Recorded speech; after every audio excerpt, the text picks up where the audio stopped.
Hello guys and welcome back to the channel. Today we are going to do this module named using Gemini for multimodal retail recommendations.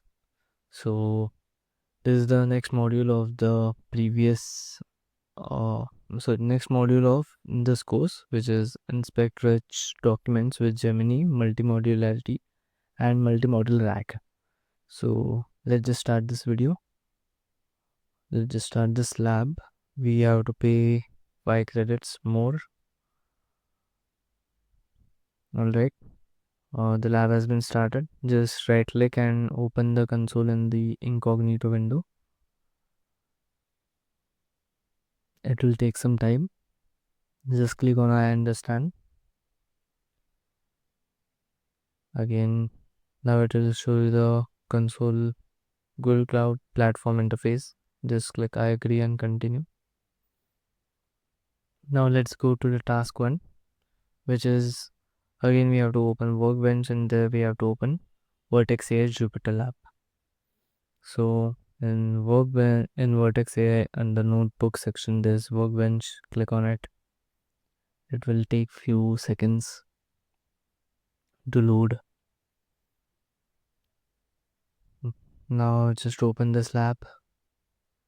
Jupyter Lab will be opening. There's a note given, if you get any issue in the Jupyter Lab, then you just have to close this tab and select the checkbox and restart the Jupyter Lab. Restart the instance actually. Then you'll click on Jupyter Lab. Most probably the error would have been sorted. After opening the Jupyter Lab, task 2 is we have to open this multimodal retail recommendations file, which is over here. Just select the kernel, Python 3. Wait for the kernel to get connected.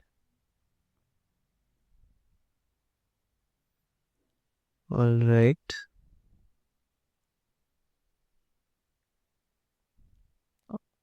When the kernel status is idle, we can run the cells. So let's just start with getting started and install all the necessary Generative AI SDK, Python and all. Alright. Now we have to restart the kernel. So just click OK. It will restart. Again, just look at it, and when it shows idle, just run the cells. This is actually for Colab only. If you're using Google Colab for this, then you have to run. It's optional, but still we are running it. Over here, just copy your project ID, paste it, copy your location which is given over here,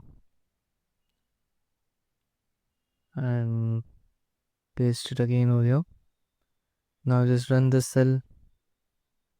It will take few seconds. You will get to know if it's executed or not over here. If the number appears, then it's executed. If the asterisk or star sign appears, then it's getting executed.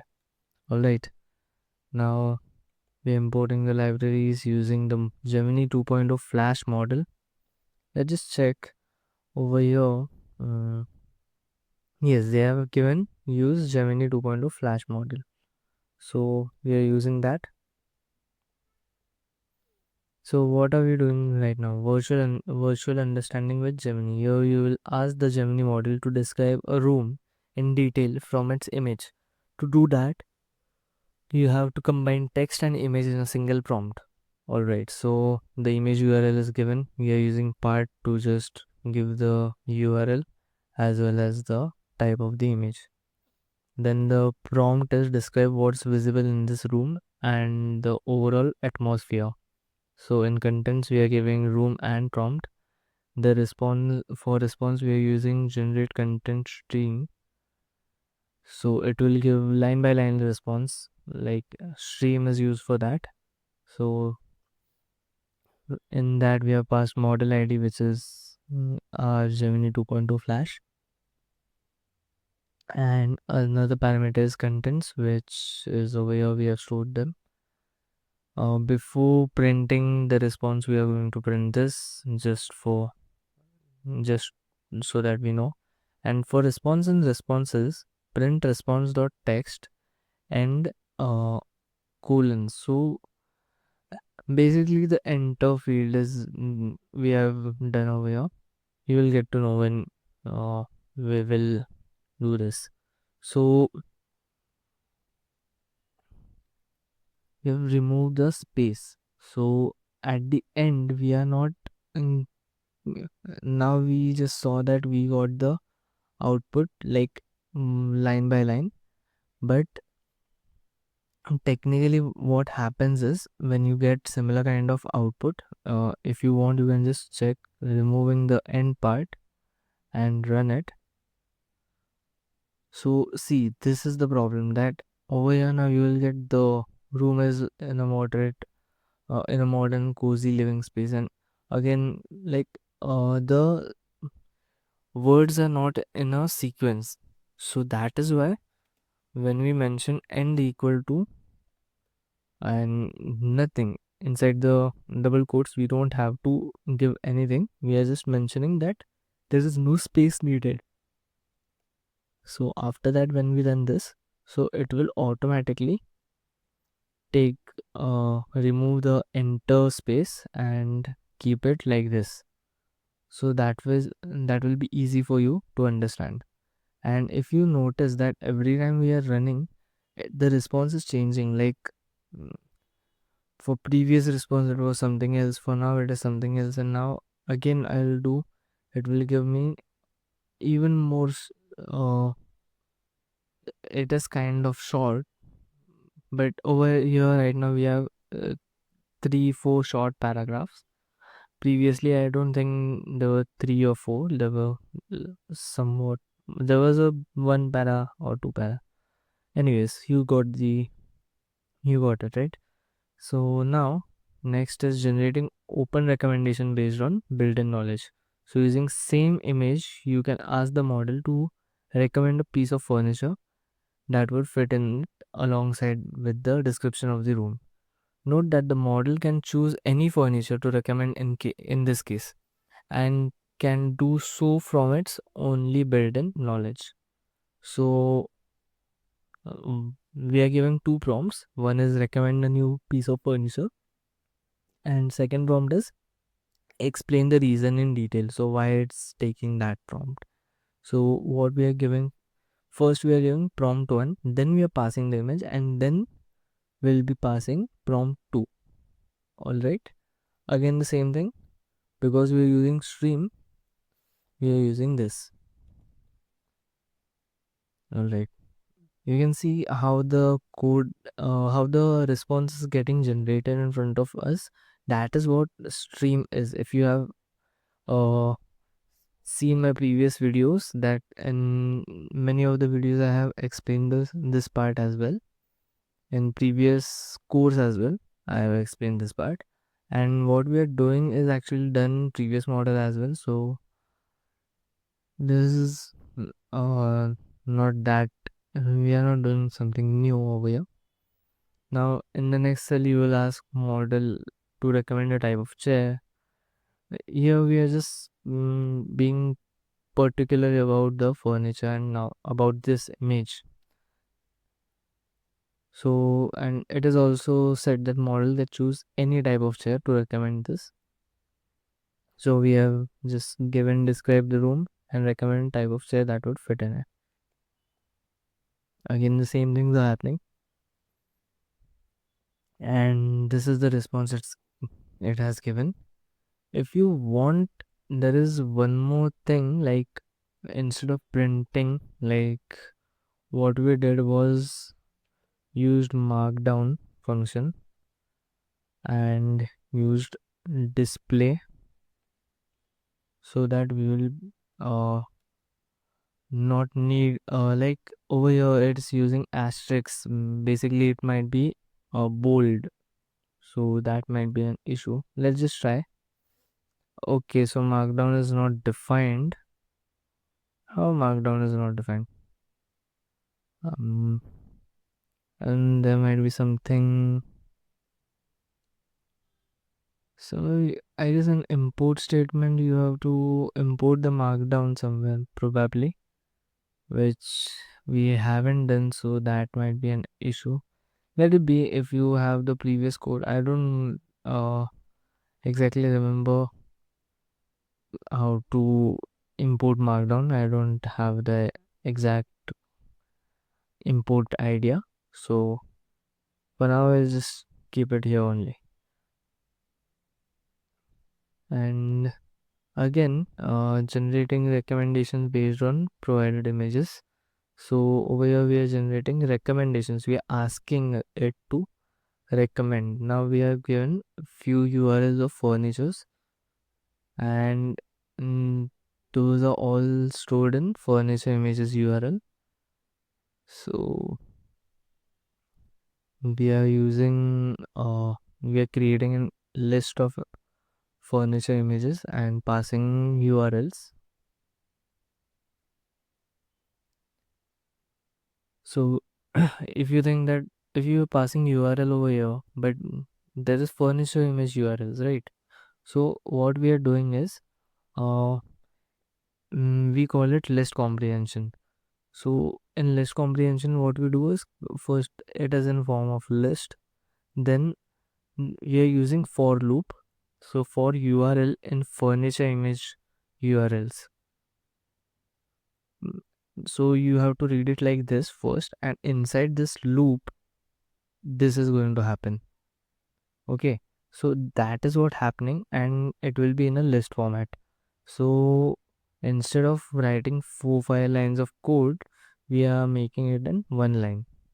That is way simple and easy to read. So that is what list comprehension is. If you want to Google it, you can. There are various explanations of list comprehension. Do learn it. It is necessary for when you are coding.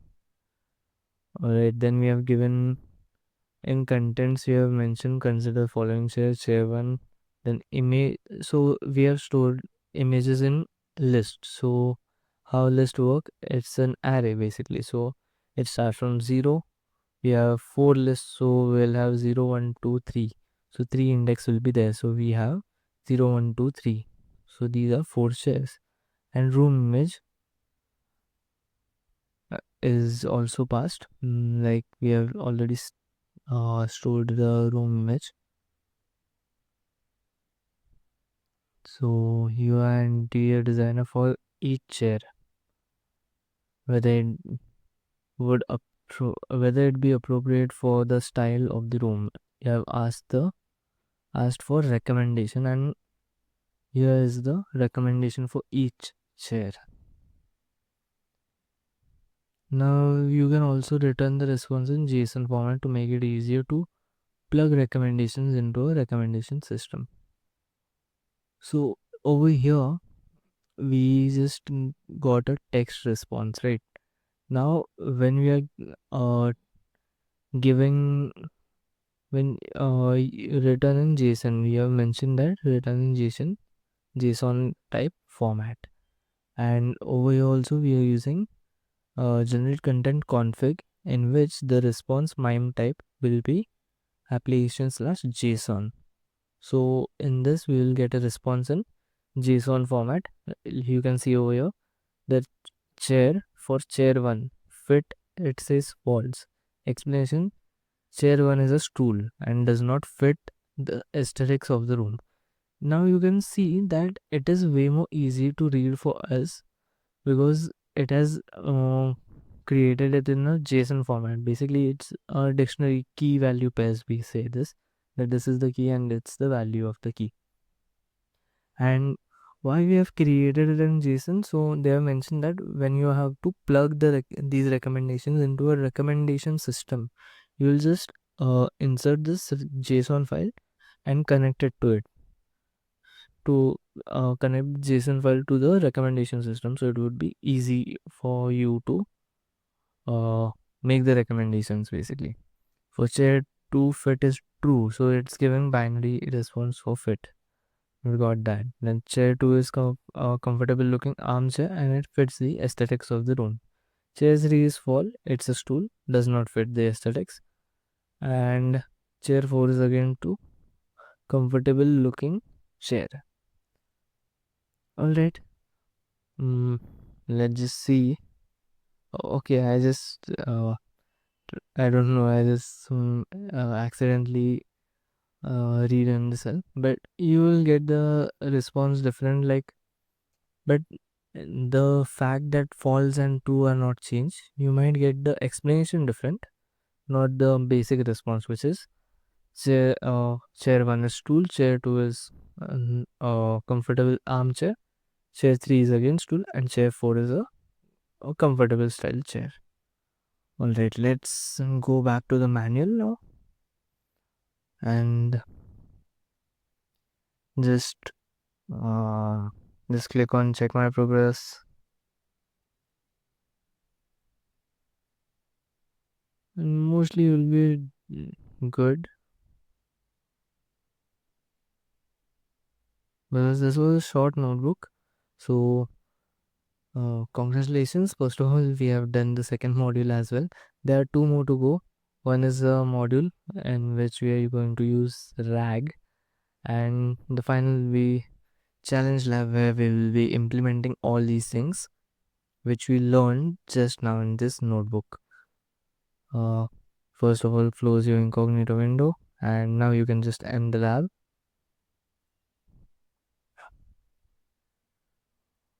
Alright guys, thank you for watching this video. Hope you like this video. Do like, share and subscribe, and thank you for your support.